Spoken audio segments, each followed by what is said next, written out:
பஞ்சபூதங்களுக்கும் ஒவ்வொரு தேவதை இருக்கும். அதே மாதிரி தான் காடுகளுக்கும் ஒரு தேவதை இருக்கு. ஆனா இந்த தேவதை மூலியமா மக்களுக்கு ஏகப்பட்ட ஆபத்து வருது. அந்த ஆபத்துக்கான காரணம் என்ன? ஏன் இந்த மக்களை தேவதை இப்படி போட்டு கொடுமைப்படுத்தணும் அப்படின்னு ஏகப்பட்ட ட்விஸ்டோட இந்த வெப் சீரிஸோட கிளைமேக்ஸை நெருங்க நெருங்க என்னதான் நடக்க போகுது அப்படின்னு சொல்லி நமக்கே ஒரு குழப்பத்தை உண்டாக்கும். அந்த அளவுக்கு ஒரு தரமான வெப் சீரிஸ் தான் இது. இந்த சீரிஸோட ஸ்டார்டிங் சீன்லயே தேன்காடு அப்படின்னு ஒரு வனப்பகுதியை காட்டுறாங்க. அங்க இருக்கிற மக்கள் எல்லாருமே சந்தோஷமான ஒரு வாழ்க்கையை வாழ்ந்துட்டு இருக்காங்க. அப்படி ஒரு நாள் நைட்டு பழங்குடியினர் அணியக்கூடிய பழங்காலத்து உடைய அணிஞ்சிக்கிட்டு தேன்காடு வனப்பகுதி மக்கள் எல்லாருமே ஏதோ ஒரு பூஜை பண்றதுக்காக கிளம்பி போறாங்க. அடர்ந்த காட்டுக்குள்ள ஒரு குகைக்குள்ள போன உடனே அவங்களோட குலதெய்வ சிலை இருக்கு. அந்த சிலைக்கு முன்னாடியே ஒரு மிகப்பெரிய ஒரு பாலுங்குழியும் இருக்கு. அந்த மக்கள் எல்லாருமே அந்த குகைக்குள்ள வந்த உடனே அந்த குகையும் மூடிடுறாங்க. இப்ப எல்லாருமே அந்த குகைக்குள்ள வினோதமான ஒரு பூஜை செய்யறாங்க. பூஜை முடிஞ்ச உடனே எல்லாருமே அந்த நெருப்பெறிகிற குழியை சுத்தி நின்னுகிட்டு திடீர்னு எதிர்பாராத சமயத்துல ஒரே ஒரு வயசான பாட்டி மட்டும் அந்த நெருப்புல விழுந்துடுறாங்க. அவங்க விழுந்த அந்த சமயத்துல அந்த குழியை சுத்தி நின்னுட்டு இருந்த எல்லா மக்களும் கொஞ்சம் கூட யோசிக்காம அந்த நெருப்பெறிகிற குழியில விழுந்து தன்னோட உயிரை விட்டுறாங்க. இப்ப அந்த பழங்குடியினர் மக்கள் ஏதோ ஒரு பூஜை பண்ணி தங்களை நரபலி கொடுத்த உடனே ஒரு மலைப்பகுதிக்கு மேல ஒரு மரத்து அடியில இருந்து வினோதமான ஒரு உருவம் வருது. அந்த உருவத்தை பார்க்கும்போது மிருக முகமும் மனித உடலும் சேர்ந்த ரொம்பவே கொடூரமாக ஒண்ணா இருக்கு. இந்த பழங்குடி மக்கள் ஏதோ ஒரு வினோத பூஜையை பண்ணி இந்த மிருகத்தை எழுப்பி விட்டுட்டாங்க போல. இந்த தேன்காடு காட்டுக்குள்ள இந்த மாதிரி வினோதமான விஷயங்கள் நடந்து 20 வருஷம் ஆகுது. அப்படி 20 வருஷம் கழிச்சு இப்ப இருக்கிற காலகட்டத்துக்கு வந்தா தேன்காடு அப்படின்ற ஒரு வனப்பகுதியில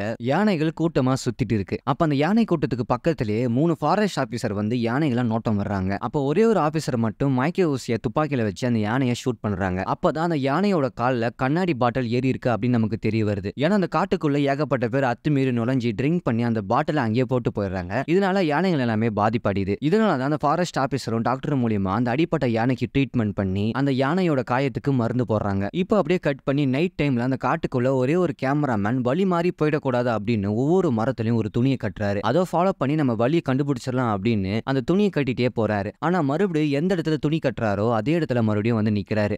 அவருக்கு ஒரே மர்மமா இருக்கு. இந்த காட்டுக்குள்ள வந்து நம்ம மாட்டிக்கிட்டோமோ அப்படின்னு அந்த கேமராமேனும் குழம்பி இருக்கிற அந்த சமயத்துல பக்கத்துல ஏதோ ஒரு வினோதமான ஒரு சத்தம் கேக்குது. அந்த சத்தம் வர திசையை திரும்பி பார்த்தா திடீர்னு மர்மமான முறையில அவர் காணாம போயிடுறாரு. அப்படியே மறுநாள் காலையில வழக்கமா ஃபாரஸ்ட் ஆபீசர் எல்லாருமே காட்டுக்குள்ள ரோந்து வருவாங்க. அப்போ யாரோ ஒருத்தங்க மரத்தை வெட்டிருக்காங்க போல. அதை கண்காணிச்சுட்டு இருக்கும்போது வேற எதனா மரத்தை வெட்டிருக்காங்களா அப்படின்னு சுத்தி முத்தி பாக்குறாங்க. அப்படி பார்க்கும்போதுதான் நேத்து ராத்திரி ஒரு கேமராமேன் காட்டுக்குள்ள வழி மாதிரி சுத்திட்டு இருப்பாரு. அந்த கேமராமேன் மரத்துக்கு மேல இறந்து கிடக்குறாரு. அதுவும் அவரோட சாவு சாதாரணமான சாவு இல்ல. அவரோட டெட் பாடி சுத்தி ஏகப்பட்ட பூச்சிகள் எல்லாமே வளப்பின்னு இருக்கு. சாதாரணமா ஒரு டெட் பாடி சுத்தி இவ்வளவு சீக்கிரமா ஒரு பூச்சிகள் எல்லாமே வளப்பின்றது அப்படின்றது ரொம்பவே சாத்தியமான ஒரு விஷயமே இல்ல. இதெல்லாம் ஒரு பக்கம் இருக்கு. ஐயனார் அப்படின்ற ஒரு எஸ்ஐயோட பாட்டி இறந்ததால அவர் வீட்லயே காரியம் பண்ணிட்டு இருக்காங்க. அதுலயும் இந்த பாட்டியோட இறப்புக்கு ஐயனாரோட புது பொண்டாட்டி தான் காரணம் அப்படின்னு எல்லாரும் பேசிட்டு இருக்காங்க. ஏன்னா அந்த பொண்ணோட ஜாதகம் அப்படி. அதனால ஐயனாரோட அப்பா அம்மாவும் புதுசா கல்யாணம் பண்ணிட்டு வந்த பொண்ணை வீட்டை விட்டு துரத்தி அமைச்சிடறாங்க. ஐயனாருக்கு என்ன பண்றதுன்னே தெரியல. அப்பதான் அவர் கூட வேலை செய்யற ஒரு லேடி எஸ்ஐ கால் பண்றாங்க. இந்த மாதிரி உனக்கு ப்ரொமோஷன் கிடைக்கிற அந்த சமயத்துல வேற ஒருத்தர் அந்த கேஸை பத்தி விசாரிக்க வரான். அவனுக்கு தான் அந்த ப்ரொமோஷன் அப்படின்னு சொல்லி அந்த லேடி இன்ஸ்பெக்டர் சொல்லும் போது நம்ம ஐயனாருக்கு இன்னொரு கோவம் அதிகமாகுது. ஏன்னா அந்த கேமராமேன் கேஸை பத்தி நம்ம ஐயனார் தான் விசாரிக்கணும். அப்படி விசாரிக்கும் போது அவருக்கு இன்ஸ்பெக்டர் ப்ரொமோஷனும் கிடைக்கணும். ஆனா அதுக்கு பதிலா சென்னையில இருந்து புதுசா ஒரு இன்ஸ்பெக்டர் வரா அப்படின்னு ஐயனாருக்கு தெரிஞ்ச உடனே அவருக்கு கோவம் இன்னொரு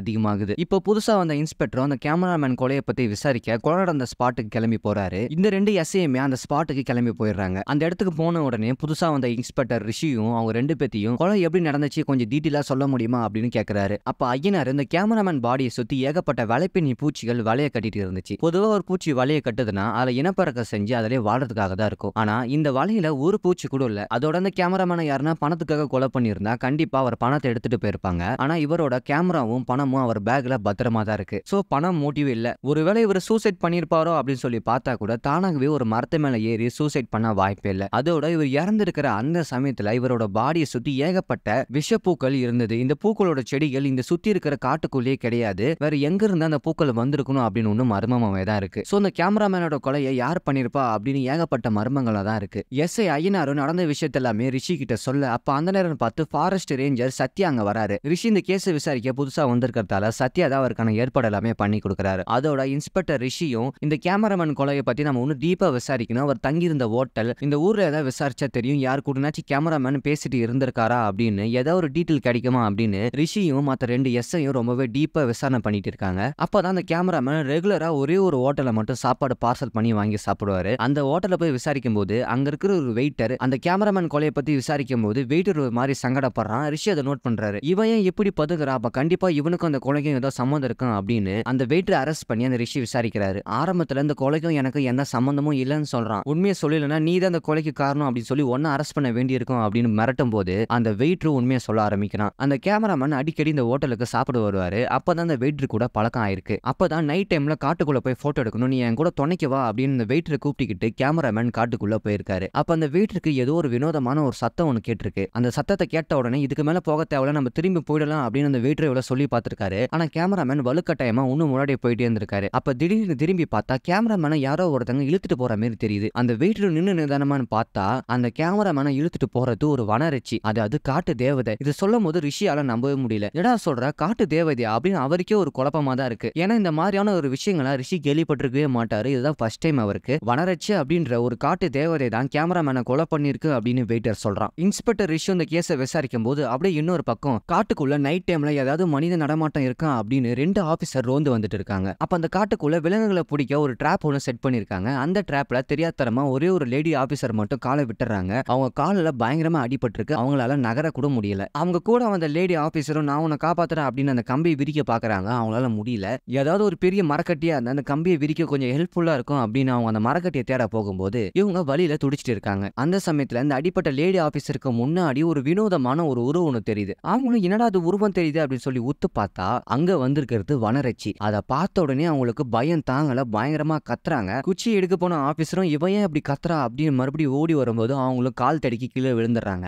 வனரட்சி அந்த மாட்டிட்டு இருந்த அந்த ஆபீசர் கிட்ட நெருங்கும் போது அவங்களுக்கு பயம் இன்னும் அதிகமாகுது. அப்ப கீழே விழுந்த அந்த இன்னொரு ஆபீசரும் கரெக்ட் டைமிங்ல அந்த வந்து அவங்கள சேவ் பண்றாங்க. ஏன் இப்படி கத்துற, உனக்கு என்னதான் ப்ராப்ளம் அப்படின்னு சொல்லி கேட்டா அவங்க ஒரு இடத்த கை காட்டுறாங்க. அந்த இடத்த பார்க்கும்போது தான் அங்க வனரட்சி நின்னுட்டு இருக்காங்க அப்படின்னு இன்னொரு லேடி ஆபீசருக்கும் பயம் அதிகமாகுது. அப்படியே கட் பண்ணி நமக்கு மறுநாள் காலையில காட்டுறாங்க. காலையில ரேஞ்சர் சத்யாவும் ஏன் உங்களுக்கு அடிபட்டிருக்கு அப்படின்னு விசாரிக்கும் போது அப்பதான் நேற்று நைட்டு நான் வனரட்சியை பார்த்தா அப்படின்னு ஒரு விஷயத்த சொல்றாங்க. சத்யாவால அதை நம்பவே முடியல. சும்மா வனரட்சி அப்படின்னு சொல்லி இல்லாத கதையை கட்டாத, அப்படிலாம் ஒண்ணுமே இல்லை அப்படின்னு சொல்லி அவர் சத்தம் போடுறாரு. அப்பதான் கூட வந்த இன்னொரு ஆபீசர் கேபியும் ஆமா சார் நாங்க வனரட்சியை பார்த்தோம் அப்படின்னு சொல்லி ஒத்துக்கிறாங்க. சத்யாவால அதை நம்பவே முடியல. ஏதாவது ஒரு கருஞ்சிருத்தியை பார்த்திருப்ப, அதை பார்த்துட்டு வனரட்சி அப்படின்னு சொல்லி கதை விட்டுட்டு இருக்காது அப்படின்னு கேட்கும்போது சார் கருஞ்சிருத்து தான் உங்களுக்கு சிவப்பு கலர் ட்ரெஸ் போட்டுட்டு வந்து சுத்துதா அப்படின்னு அந்த அடிப்பட்டவங்களும் கேட்கறாங்க. அப்ப அவங்களுக்கே ஒரு நிமிஷம் கன்ஃபியூஸா இருக்கு. சரி சரி எதையோ போட்டு வளராத, ரெஸ்ட் எடுத்தா எல்லாமே சரியாயிடும் அப்படின்னு அவங்களை அனுப்பிச்சு வச்சிடறாங்க. அப்படியே கட் பண்ணி நமக்கு ஹாஸ்பிட்டல காமிக்கிறாங்க. ஹாஸ்பிட்டல்ல இன்ஸ்பெக்டர் ரிஷியும் அந்த கேமராமேன் கொலை விஷயமா போஸ்ட்மார்ட்டம் ரிப்போர்ட்டை பத்தி டாக்டர் கிட்ட விசாரணை பண்றாரு. டாக்டரும் கண்டிப்பா யாரோ ஒருத்தங்க இவரை கொலை பண்ணிருக்காங்க, ஆனா எப்படி கொலை பண்ணாங்க அப்படின்னு சொல்லி யாருக்குமே தெரியல. ஏதாவது ஒரு பாம்பை கடிச்சிருந்தா கூட அதுக்கான விஷம் அந்த உடம்புல இருந்திருக்கும், ஆனா அந்த உடம்புல எந்த ஒரு விஷமுமே பதிவாகல. அப்ப கொலைக்கான காரணமும் கொலை பண்ணவோட பொருளும் என்னன்னு சொல்லி அவங்களால கண்டே பிடிக்க முடியல. அப்பதான் ரிஷி ஒரு விஷயத்தை யோசிச்சு பாக்குறாரு. ஒருவேளை அந்த கொலை சீரியல் கில்லரோட கொலையா இருந்தா நம்ம ஏன் இதுக்கு முன்னாடி இது சம்பந்தமான ஏதாவது ஒரு கொலை நடந்திருக்கா அப்படின்னு சொல்லி விசாரிப்போம் அப்படின்னு ஃபாரஸ்ட் டிபார்ட்மெண்டோட உயர் அதிகாரியை பாக்குறாங்க. அப்ப அவங்க கிட்ட போய் விசாரிக்கும் போதுதான் அவங்களும் ஒரு விஷயத்த சொல்றாரு. 5 வருஷத்துக்கு முன்னாடி பாலா அப்படின்ற ஒரு டிரைவர் ஆக்சிடென்ட்ல இறந்துட்டான். அவன் இறந்த சில மணி நேரத்திலே அவன் டெட் பாடி மேல வினோதமான ஒரு பூச்சிகள் கூடு கட்டி இருக்கு. அது மட்டும் இல்லாம அவனோட போஸ்ட்மார்ட்டம் ரிப்போர்ட்டை எடுத்து பார்த்தா ஆக்சிடென்ட்ல கம்பியும் மரக்கிளைகளும் குத்தி தான் அவன் இறந்திருக்கான் அப்படின்னு சொல்லி தெளிவா இருக்கு. யாருமே பாலாவை கொலை பண்ணல. அதோட இப்ப விலங்குகள் பொதுவா காட்டுக்குள்ள இறந்துட்டா அந்த விலங்குகளை சுத்தி கூடு கட்டுறது அப்படின்றது சாதாரண ஒரு விஷயம் தான். ஆனா இவ்வளவு சீக்கிரமா ஒரு பூச்சி கூடு கட்டுமா அப்படின்றது எங்களுக்கே ஆச்சரியமா தான் இருக்கு. உயரதிகாரியும் டிரைவர் பாலா விபத்தை பத்தி ரிஷி கிட்ட தெளிவா எடுத்து சொல்றாங்க. அப்படி இன்னொரு பக்கம் அந்த நைட் டைம்ல அடிப்பட்ட லேடி ஆபீசரும் வனரட்சியை பார்த்த பயத்துல இனிமே இந்த வேலையே வேணாம்பா அப்படின்னு சொல்லி ஊருக்கு கிளம்பிட்டு இருக்காங்க. அப்ப அந்த பொண்ணு கூட வேலை செய்யற கேபியை நீ என் கூட வந்துடு அப்படின்னு சொல்லி அவங்க வீட்டுக்கு கூப்பிட்டா கூட இல்ல அந்த காட்டை விட்டு நான் எங்கேயுமே வரமாட்டேன் அப்படின்னு அந்த கேபியும் இங்கே இருக்காங்க. கேபியோட அப்பா அம்மா சின்ன வயசுல இறந்ததால அவங்க ஒரு அனாதை இல்லத்துல தான் வளர்ந்தாங்க. சோ அதனால என்னமோ அந்த தேன்காடை விட்டு வெளியே வர அவங்க சுத்தமா மனசுல போல. இன்னொரு பக்கம் அந்த பாலாவோட விபத்தை பத்தி அதாவது விசாரிச்சா இந்த கொலையை பத்தி அதாவது க்ளூ கிடைக்கும் அப்படின்னு அவங்க ஒய்ஃப் கிட்ட போய் விசாரிக்கிறாங்க. அவங்க ஒய்ஃபும் என் புருஷர் அடிக்கடி லோடுக்கு போவாரு, நார்மலா தான் போயிட்டு இருந்துச்சு. அப்ப திடீர்னு ஒரு நாள் ஏதோ ஒரு உருவம் என்ன துரத்துது, அடிக்கடி அவருக்கு கெட்ட கனவா வரும், நைட் டைம்ல என்ன விட்டுரு அப்படின்னு சொல்லி தூக்கத்திலே பெணத்துவாரு. இந்த மாதிரியான விஷயங்கள் எல்லாமே அவங்க ஒய்ஃபும் ரிஷி கிட்ட சொல்லும் போது ரிஷிக்கே ஒரு குழப்பமா தான் இருக்கு. அதோட ரிஷி இவங்களோட மட்டும் நிக்காம பாலா கூட வேலை செஞ்சவங்களையும் விசாரிக்கிறாரு. அவங்கள விசாரிக்கும் போதுதான் அடிக்கடி ஏதோ ஒரு உருவம் என்ன துரத்துது அப்படின்னு சொல்லிட்டே இருப்பான். நைட் டைம்ல லோடுக்கு போனா கூட நான் போற வழியில ஒரு உருவம் என்னோட வண்டியை மறைக்கும் அப்படின்னு சொல்லிட்டே இருப்பான் சார் அப்படின்னு அவங்க கூட வேலை செய்யறவங்களும் சொல்றாங்க. அப்படி என்னதான் உருவம் அப்படின்னு சொல்லி விசாரிச்சா வனரட்சி தான் பாலாவை துரத்தி அவங்கள கொலை பண்ணது அப்படின்னு சொல்லி அவங்க கூட வேலை செய்யறவங்க எல்லாருமே சொல்றாங்க. என்னடா ஆரம்பத்துல இருந்து வனரட்சி காட்டு தேவதை அப்படின்னு சொல்லி பிழா விட்டுட்டு இருக்கீங்க, இன்னும் அதான் அந்த வனரட்சியோட கதை அப்படின்னு சொல்லி பார்த்தா நேச்சர் ஸ்பிரிட், அதாவது நீர் நிலம் மண் காற்று ஆகாயம் இந்த மாதிரியான இயற்கை உபதேவதைகள். பழங்காலத்து இலக்கியங்களை கூட இந்த மாதிரியான உபதேவதைகளை பற்றின கதைகள் 1000 இருக்கு. பண்டைய காலங்கள்ல உபதேவதைகளை தெய்வமா வழிபடுற பழக்கம் நம்ம மக்கள் கிட்டே இருந்திருக்கு. பக்தியால மட்டும் இல்ல, பயத்தால கூட மக்கள் அவங்கள வழிபட்டு வந்துட்டு இருக்காங்க. ஏன்னா எல்லா தேவதைகளும் நல்ல தேவதையா இருக்காது. சில தேவதைகள் துர்சக்தியா கூட இருக்க வாய்ப்பு இருக்கு. உக்கிரமா கொடூரமா பேய் பிசாசுகளோட முக அமைப்பை கொண்டு பாக்குறதுக்கு ரொம்பவே பயங்கரமா இருக்குமா. வனரட்சியும் இந்த மாதிரியான ஒரு கொடூரமான ஒரு தேவதை தான். காட்ட ரட்சிப்பவள் அப்படின்றதால இவளுக்கு வனரட்சி அப்படின்ற பேர் வந்தது. சோ அப்படி ஏகப்பட்ட கதைகள் இலக்கியங்கள்ல அந்த காலத்துல ரொம்பவே அதிகமாவே இருந்திருக்கு. இன்னொரு பக்கம் ரிஷி இந்த கதைகள் எல்லாமே கேட்டு அவரோட ரூம்ல ஆழ்ந்த சிந்தனையில இருக்காரு. அப்ப அவரோட கண்ணை நல்லா நோட் பண்ணீங்கன்னா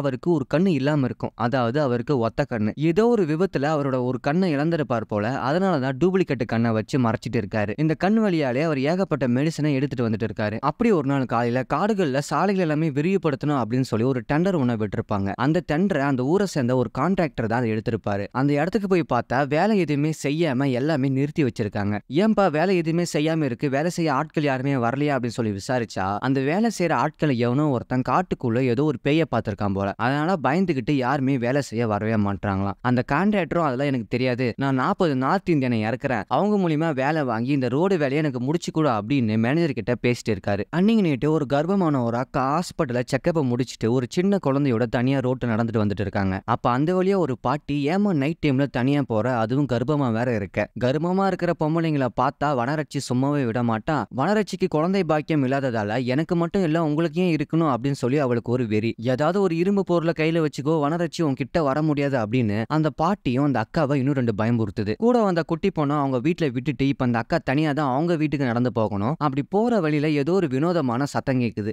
என்ன சத்தம் அப்படின்னு சொல்லி மேல பார்த்தா மரத்து மேல வனரட்சி உட்காந்துட்டு இருக்கா. அதை பார்த்த உடனே அந்த அக்காவுக்கு பயம் இன்னும் அதிகமாகுது. என் குழந்தை எதுவும் பண்ணிடாத, அதை விட்டுரு அப்படின்னு சொல்லி அந்த அக்காவும் பயத்துல அவங்க வீட்டுக்குள்ள போய் கதவை தாப்பா போட்டுக்கிறாங்க. ஆனா வனரட்சி அந்த குழந்தையோட வாசனை தெரிஞ்சதால கதவை உடைக்குது. அந்த அக்காவுக்கு பயம் அதிகமாகுது. தயவு செஞ்சு என்ன எதனா பண்ணிக்கோ, என் குழந்தைய மட்டும் விட்டுரு அப்படின்னு அந்த அக்கா எவ்வளவோ ரச்சி கிட்ட கேட்டு பாக்குறாங்க. ஆனா ரச்சி சும்மா விடாம கதவை போட்டு நல்லாவே உடைக்குது. அப்ப சாமி கிட்ட வேணுன உடனே திடீர்னு ரச்சி கதவை உடைக்கிறதே நிறுத்திடுது. அப்ப திடீர்னு அவங்க வீட்டு ஓட்டு மேல ஏறி ஒரு திசையில ஒரு ரூமுக்குள்ள போய் இறங்குது. அந்த ரூம் என்னடா சொல்லி பார்த்தா அவங்க ஹஸ்பண்ட் அந்த ரூமுக்குள்ள தான் தூங்கிட்டு இருந்திருக்காரு. என்னோட புருஷனுக்கு ஏதாவது ஆபத்து வந்துடுமா அப்படின்னு சொல்லி அந்த அக்காவும் கதவை உடைச்சிட்டு உள்ள போய் பார்த்தா அவங்க ஹஸ்பண்ட காணோம், மேல ஓடும் உடஞ்சிருக்கு. அப்ப அந்த அக்கா என்ன நினைப்பாங்க, வனரட்சி தான் என்னோட புருஷனை தூக்கிட்டு போயிடுச்சு அப்படின்னு சொல்லி நினைச்சு அந்த இடத்துல மயக்கம் போட்டு கீழே விழுந்துடுறாங்க. அப்படி தூக்கிட்டு போனவன ஒரு காட்டுக்குள்ள தன்னோட கை கால்களை அசைக்க முடியாத நிலைமையில இருக்கான். அப்படி கடத்தப்பட்டவன் வேற யாருமே இல்ல. ஆரம்பத்துல அந்த மலையில ரோடுகளை விரிவாக்கணும் அப்படின்னு சொல்லி ரோடு கான்ட்ராக்டர் ஒருத்தர் எடுத்திருப்பாரு.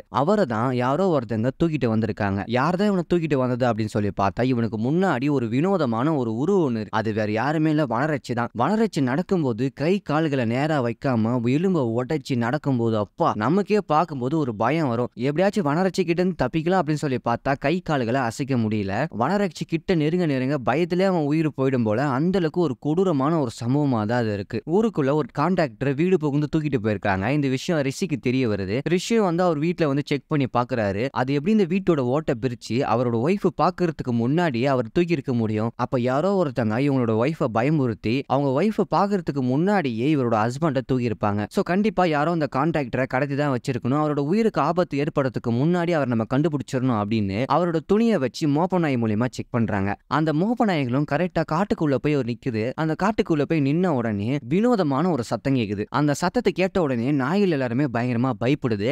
ஆனா ரிஷி மட்டும் தைரியமா எந்த பக்கம் இருந்து அந்த சத்தம் வருதோ அந்த திசையை நோக்கி போறாரு. அங்க போய் பார்த்தாதான் தெரியுது கான்ட்ராக்டர் ஒரு வலைப்பின்னலுக்கு நடுவுல சிக்கி இருக்காரு. அதாவது அவர் இறந்துட்டாரு. இதுக்கு முன்னாடி ஒரு கேமராமேனை கொலை பண்ணி அவரோட டெட் பாடிக்கு மேல ஒரு வலையை ஒண்ணு பின்னிருப்பாங்க. அதே மாதிரி தான் அந்த கான்ட்ராக்டரோட பாடிக்கு மேலேயே வலைகள் எல்லாமே பின்னப்பட்டிருக்கு. நம்ம ஹீரோக்கு ஒண்ணுமே புரியல. உடனே அவரோட பாடியை போஸ்ட்மார்ட்டம் பண்ணுவோம் அப்படின்னு சொல்லி அங்க போய் செக் பண்ணி பாக்குறாங்க. அங்க போய் பார்த்தா சேம் அந்த கேமராமேனை எப்படி கொலை பண்ணிருக்காங்களோ அதே மெத்தட தான் இவரையும் கொலை பண்ணிருக்காங்க அப்படின்னு டாக்டர் சொல்றாரு. அப்பன்னு பார்த்து இறந்து போன டெட் பாடியோட கழுத்து பகுதியில இருந்து ஒரு வினோதமான ஒரு அசைவு ஒண்ணு தெரியுது. அந்த அசைவை ஒத்து பார்க்கும்போது தான் அவரோட வாயில இருந்து ஆயிரக்கணக்கான பூச்சிகள் வெளியே வருது. அந்த பூச்சி வெளியே வரத பார்த்த உடனே எப்பா சகிக்கல, அந்த அளவுக்கு கொடூரமா இருக்கு. அப்பதான் எல்லாருக்கும் ஒரு விஷயம் தெரிய வருது. இந்த பூச்சிகள் தான் இறந்து போன அந்த உடல்கள் மேல கூடு கட்டுது. சோ அந்த விஷயத்தை ரிஷி தெரிஞ்ச உடனே பூச்சிகள் பத்தின ஆராய்ச்சி பண்ணக்கூடிய ஒரு சயின்டிஸ்ட மீட் பண்றாங்க. அவரும் இந்த பூச்சியை பத்தி ஒரு வினோதமான ஒரு விஷயம் சொல்றாரு. பொதுவா எல்லா பூச்சிகளும் தன்னோட எச்சில இருந்தோ வயிற்று பகுதியில் இருந்து தான் பட்டை ரிலீஸ் பண்ணும். ஆனா இந்த பூச்சிகள் மட்டும் தான் தன்னோட முன்னங்கால இருந்து பட்டை ரிலீஸ் பண்ணுது. இந்த பூச்சி இனமே ஒரு அபூர்வ படைப்பு தான். அப்பதான் ரிஷி ஒரு கேள்வி கேட்கிறாரு. இந்த விலங்குகள் பறவைகளை கண்ட்ரோல் பண்ற மாதிரி இந்த பூச்சியும் கண்ட்ரோல் பண்ணி நம்ம நினைக்கிறத செய்ய வைக்க முடியுமா அப்படின்னு சொல்லி கேட்கிறாரு. பொதுவா விலங்குகளையும் பறவைகளையும் கண்ட்ரோல் பண்ணலாம். ஆனா ஒரு பூச்சிகளை கண்ட்ரோல் பண்ணி கரெக்டா ஒரு டெட் பாடி மேல வலைய பின்ன வைக்கிறது அப்படின்றது சாதாரணமான விஷயம் விஷயமே இல்ல. சோ அது கண்டிப்பா பாசிபிள் இல்ல அப்படின்னு சொல்லி டாக்டர்னு சொல்றாரு. உங்களுக்கு தெளிவான ஒரு விளக்கம் வேணும்னா எனக்கு 2 வாரம் டைம் கொடுங்க. இந்த பூச்சி இனத்தை பத்தி ஆராய்ச்சி பண்ண பிறகுதான் ஒரு தெளிவான ஒரு ரிப்போர்ட்டை கொடுக்க முடியும் அப்படின்னு அந்த சயின்டிஸ்டும் சொல்றாரு. இன்னொரு பக்கம் டிஎஸ்பியும் இந்த கொலைகள் ஏன் அப்படி நடந்துட்டு இருக்கு அப்படின்னு சொல்லி ரிஷி கிட்ட கேட்டு தெரிஞ்சுக்கலாம் அப்படின்னு சொல்லி வந்திருக்காரு. அப்பதான் ரிஷி ஒரு விஷயத்த சொல்றாரு. இந்த கொலைகள் மூலியமா யாரோ ஒருத்தங்க நம்ம கிட்ட ஏதோ ஒரு விஷயத்த சொல்ல வராங்க. இந்த ஊர் மக்களை கேட்டா இதை வனரட்சி தான் பண்ணிச்சு அப்படின்னு சொல்லி சொல்றாங்க. ஆனா எனக்கு இதுல சுத்தமா நம்பிக்கை இல்ல. இந்த கொலைக்கு பின்னாடி இருக்கிற நான் ஆசாமியை கண்டிப்பா கண்டுபிடிப்பா அப்படின்னு ரிஷியும் டிஎஸ்பி கிட்ட வாக்கு கொடுக்கறாரு. வனரட்சி பத்தி ஊர் முழுக்க வதந்தி பரவிட்டு இருக்கிற இந்த சமயத்துல ஒரே ஒரு பொம்மை செய்யற கடையில மட்டும் வனரட்சியோட சிலைய பொம்மைய செஞ்சு வித்துட்டு இருக்காங்க. அது மட்டும் இல்லாம அந்த பொம்மைய ஒரு சின்ன பொண்ணு பார்த்து எனக்கு இந்த பொம்மை வேணும் அப்படின்னு சொல்லி அடம் பிடிக்குது. அந்த சமயம் பார்த்து அவங்க அம்மா இந்த பொம்மைலாம் வாங்கக்கூடாது அப்படின்னு சொல்லி இழுத்துட்டு வந்துடுறாங்க. இருந்தாலும் அந்த சின்ன பொண்ணுக்கு இந்த பொம்மை மேல ஏதோ ஒரு ஆர்வம் இருக்கு. அந்த சின்ன பொண்ணு அவங்க அம்மா வீட்டுக்கு கூட்டிட்டு வந்த உடனே கொஞ்ச நேரம் கழிச்சு அந்த பொண்ணு யாரு கூடயோ தனியா பேசிட்டு இருக்கு.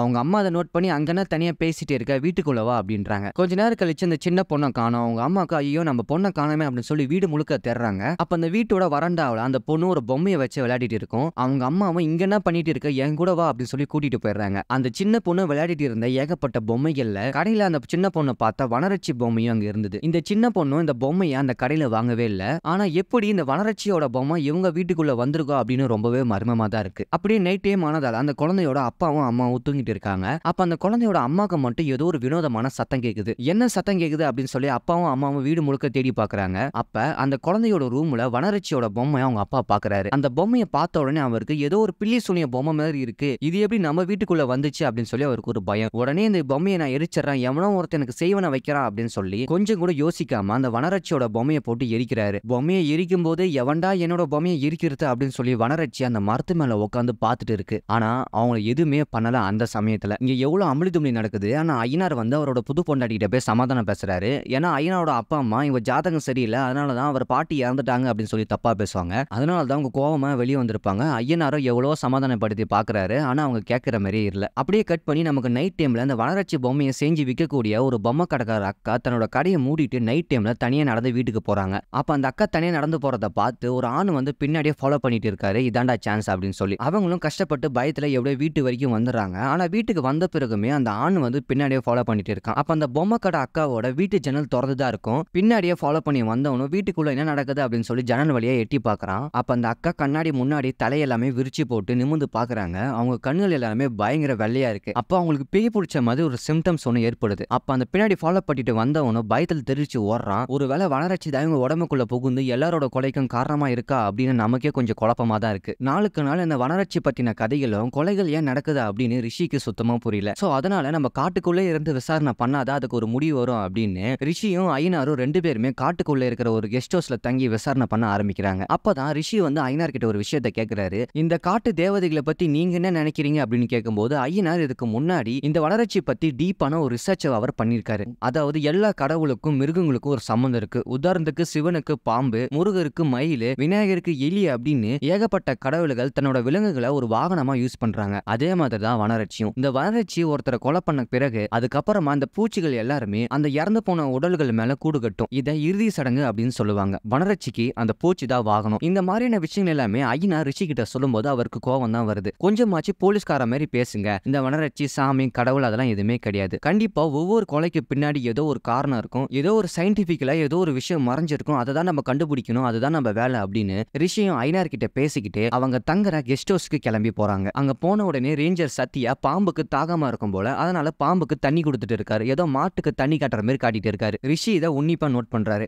கெஸ்ட் ஹவுஸ்க்கு வந்த உடனே அவருக்கு தேவையான ஏற்பாடு எல்லாமே ரேஞ்சர் சத்யா பண்ணி கொடுக்குறாரு. அப்ப எங்களோட ஃபாரஸ்ட் டீம்ல இருந்து உங்களுக்கு உதவி செய்ய ஒரு லேடி ஆபீசர் ஒருத்தங்க வருவாங்க அப்படின்னு சத்யா கேபியை கூப்பிடுறாரு. அப்ப ரிஷி கூட இதுக்கப்புறம் கேபி டிராவல் பண்ண போறாங்க. அவங்களுக்கு ஹெல்ப்ஃபுல்லா இருக்கு. கேபியை பார்த்த உடனே ரிஷிக்கு ஒரு விஷயம் தோணுது. இவங்களும் இன்னொரு ஆபீசரும் தானே காட்டுக்குள்ள வனரட்சியை நேர்ல பார்த்தாங்க அப்படின்னு சொல்லி சத்யா கிட்ட விசாரிக்கிறாரு. அவர்களும் அதெல்லாம் சும்மா கட்டுக்கதை அப்படின்னு சொல்லி அதை கேர்லெஸ்ஸா எடுத்துட்டு போயிடுறாரு. அதுக்கப்புறம் கடைசியா வனரட்சியால கொலை செய்யப்பட்டவன் அப்படின்னு சொல்லி பார்த்தா அந்த ரோடு போடவன் கான்ட்ராக்டரோட கொலை தான். அந்த கொலையை பத்தி விசாரிக்க ரிஷி அவரோட ஆபீஸுக்கு கிளம்பி போறாரு. ஆபீஸுக்கு போன உடனே அவர் பிஏ கிட்ட விசாரிக்கிறாங்க. உங்க முதலாளி இதுக்கு முன்னாடி யாரு கூட சண்டை போட்டாரா, அவருக்கு எதனாவது பகை இருக்கு அப்படின்னு சொல்லி கேக்குறாங்க. அவங்களும் அதெல்லாம் எனக்கு பெருசா எதுவும் தெரியலன்னு சொல்லிடுறாங்க. அப்ப அந்த கான்ட்ராக்டர் மொத்தம் 2 போன் யூஸ் பண்ணிருக்காரு. ஒன்னு பர்சனல் போன், இன்னொன்னு பிசினஸ் போன் அப்படின்னு. அவர்கிட்ட இருக்கிறது பிசினஸ் போன், ஆனா பர்சனல் போன் அவர்கிட்ட இல்ல. அப்ப அந்த ரிஷி அந்த ஆபீஸ் முழுக்க தேடி பாக்குறாரு. அப்ப அந்த டிராவு கீழே அந்த கான்ட்ராக்டர் மறைமுகமா அவரோட பர்சனல் போனை ஒளிச்சு வச்சிருக்காரு. அந்த போன் மூலியமா ஏதாவது ஆதாரம் கிடைக்குமா அப்படின்னு சொல்லி செக் பண்ணி பாக்குறாரு. பாக்குறாரு. அப்பதான் அந்த கான்ட்ராக்டரோட ஒய்ஃப் கண்ணு முழிச்சிட்டாங்க அப்படின்னு சொல்லி விஷயம் தெரிய வருது. அவங்க ஒய்ஃப் கிட்ட போய் விசாரிக்கலாம்னு பார்த்தா அவங்க வயித்துல இருந்த குழந்தை இதனால கலைஞ்சிருச்சு. அதனால அவங்க பயங்கர வேதனையில இருக்காங்க. அவங்க கிட்ட எதுவுமே விசாரிக்க முடியல. இந்த கேஸ்ல ஒரு சின்ன க்ளூ கூட நம்ம ஹீரோ ரிஷிக்கு கிடைக்கவே இல்ல.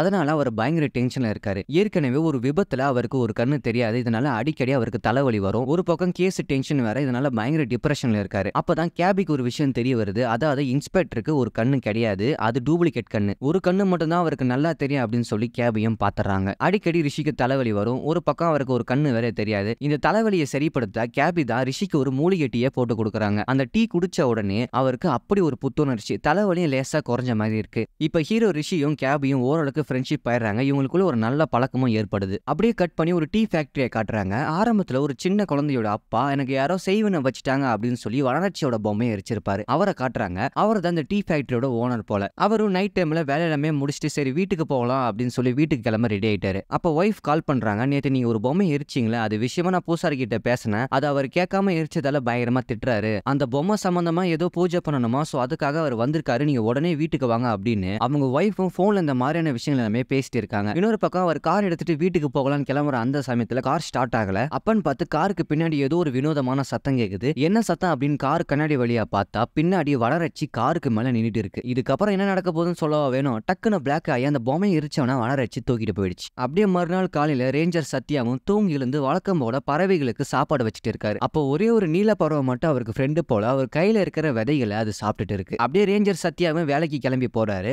அப்ப வனவிலங்குகளை பிடிக்கிறதுக்காக யாரோ ஒருத்தர் டிராப்பை வச்சிருக்காங்க. அந்த டிராப்பை அவர் கண்காணிச்சிட்டு இருக்காரு. அப்பதான் இந்த விலங்குகள் எல்லாமே வேட்டையாடி அது மூலியமா பணம் சம்பாதிக்கிறவன் ஒருத்தனை காட்டுறாங்க. இப்ப கூட அவன் ஒரு யானையை கொலை பண்ணி அதோட தந்தத்தை கடத்த பாக்குறான். இவன் தான் அந்த காட்டுக்குள்ள இருக்கிற மரங்களை வெட்டி விலங்குகளை வேட்டையாடி அது மூலியமா பணம் சம்பாதிக்கிறான். இந்த சீரியஸோட மெயின் வில்லனே இவன் தான். அப்பதான் ஒரு இன்ஃபார்மர் மூலியமா போலீஸ் நம்ம கிட்ட வந்துட்டாங்க, இங்க இருக்க சேஃப் இல்ல அப்படின்னு அவனோட இருக்கிற இடத்த காலி பண்ணிட்டு வேற இடத்துக்கு ஷிஃப்ட் ஆகிறான். அப்படியே கட் பண்ணா வனரட்சியோட பொம்மையை ஒருத்தன் எரிச்சிருப்பான். அவனை கூட வனரட்சி தூக்கிட்டு போயிருக்கும்ல, இப்ப அவன் இறந்திருக்கான். ஆரம்பத்துல அந்த கேமராமேன் ரோடு போடுறவன் எல்லாரும் எப்படி இறந்திருந்தாங்களோ அதே மாதிரிதான் இவனும். இவனோட டெட் பாடி முழுக்க எல்லாமே பூச்சிகள் எல்லாமே கூடு கட்டி இருக்கு. நம்ம ரிஷிக்கு எப்படா ஒரே பேட்டர்ல தொடர்ந்து கொலை நடந்துட்டே இருக்கு அப்படின்னு அவருக்கு எந்த ஒரு க்ளூவுமே கிடைக்கல. அப்பதான் இறந்து போன அவங்க ஒய்ஃப் கிட்ட விசாரிக்கலாம் அப்படின்னு சொல்லி பார்த்தா அவங்க பயங்கரமா அழுதுட்டு இருக்காங்க.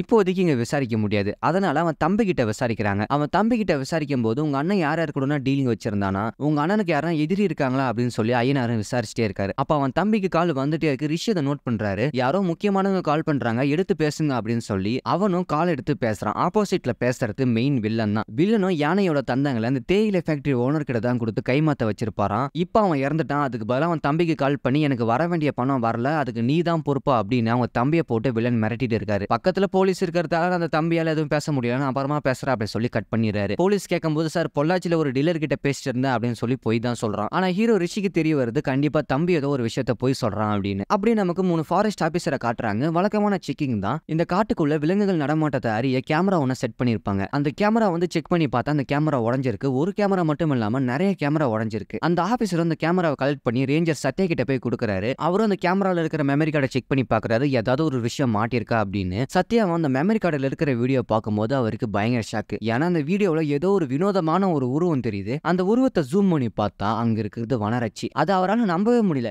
வனரட்சி அப்படின்றது ஒரு கட்டுக்கதை தானே. அப்ப 1000 வருஷங்களையும் தாண்டி வனரட்சி இன்னும் இந்த காட்டுக்குள்ளதான் இருக்கா அப்படின்னு சொல்லி அவருக்கே குழப்பமா தான் இருக்கு. இன்னொரு பக்கம் ரிஷியும் அவங்க டீமும் இறந்து போன அந்த டீ ஃபேக்டரி முதலாளி வீட்டுல போய் செக் பண்றாங்க. அவங்க ஒய்ஃப் கிட்ட விசாரிக்கும் போது அவர் ஒய்ஃபா அவர் கொலை பண்ற அளவுக்கு யாருமே அவர் எதிரி இல்ல அப்படின்னு சொல்லி சொல்லிடுறாங்க. அப்பன்னு பார்த்து தெரியாதனமா ஐயனார் பேனாவை கீழே போட்டுறாரு. பேனாவை எடுக்கும் போதுதான் ஏதோ ஒரு வினோதமான ஒரு விஷயத்த நோட் பண்றாரு. அந்த வீட்டு தரையில இருக்கிற மேட்டை தூக்கி பார்த்ததான் தெரியுது ஏதோ ஒரு மந்திர கோலங்கள் போடப்பட்டிருக்கு. இந்த கோலத்தை பத்தி விசாரிக்கும் போதுதான் அவருக்கு பில்லி சூனிய மேல அதிகப்படியான நம்பிக்கை இருக்கும். கொஞ்ச நாளைக்கு முன்னாடி நாங்க ஒரு மர பொம்மையை எரிச்சோம். அது விஷயமா சாமியார் கிட்ட பேசும்போது அவர் தான் அந்த பூஜையை பண்ணா நல்லா இருக்கும் அப்படின்னு சொல்லி அதுக்காக தான் அந்த கோலத்தை போட்டோம் அப்படின்னு அவங்க ஒய்ஃபும் சொல்றாங்க. அப்பதான் ரிஷி அந்த இறந்து போனவரோட குழந்தைய நோட் பண்றாரு. அந்த குழந்தை தனியா ஒரு இடத்துல உட்காந்துட்டு ஏதோ பண்ணிட்டு இருக்கு. அந்த குழந்தைகிட்ட போய் பேச்ச கொடுக்கறாரு. அப்பதான் எங்க அப்பா தெரியாதனமா வனரட்சியோட பொம்மையை எரிச்சிட்டாரு, அதனாலதான் வனரட்சிக்கு கோவம் வந்து எங்க அப்பாவை கொலை பண்ணிட்டா. சோ இதுக்கப்புறம் வனரட்சியால எங்க குடும்பத்துக்கு எந்த ஒரு பாதிப்பும் வரக்கூடாது அப்படின்றதாலதான் இந்த பொம்மையை நான் புதைக்கிறேன் அப்படின்னு பாதியே எரிக்கப்பட்ட அந்த வனரட்சி பொம்மையை அந்த குழந்தை குழி தோண்டி புதைக்குது. அப்ப ரிஷி அந்த பொம்மையை எடுத்து இந்த பொம்மை அந்த குழந்தை கிட்ட எப்படி வந்திருக்கும் அப்படின்னு விசாரணை பண்ணும் போதுதான்